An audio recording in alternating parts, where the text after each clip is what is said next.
هيثم كيفاش تاكل وما تسمعش؟ كيفاش كاع ديك الماكله وما عندكش الدواره؟ مش راح نزوج، كي نجي حنزوج راني ندير لكم الدوار. خاوتي انا شخصيا نستعمل هذا المنتج اللي في الحقيقه موش تاعي في الدار، منحفه الكرش. هذه تنقص تنحي الدواره. الناس اللي عندهم الدواره هما كاين زوج انواع، كاين منحفه الكرش وكاين اللي تنحي، يعني اللي تنقص الميزان تاع الجسم كامل. الباكي الاخرى ما جبتهاش، مي غادو نوريها لكم.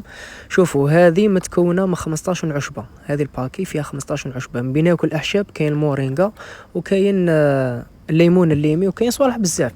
ليسونسيال كيفاش تستعمل؟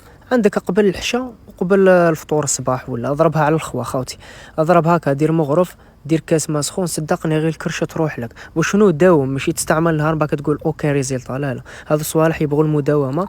ميم لي تيزان هذو يعني ما تشربهمش 4 شهور ديريكت، لا لا، هذو سيزونير، يعني يشربوا زعما بيريود وتقطع، بيريود وتقطع وتولي. كما راكم تشوفوا لهنا نخلط، نخليها 5 دقائق باش تطلق المكونات تاعها والمفعول تاعها يزيد، نحركها ونخليها ورانا نسناو. وبالنسبه للناس اللي حبوا يكوموندو تلقاو لاباج في اول تعليق، ما تنسوش ديروا ابوني صاحبات المنتج.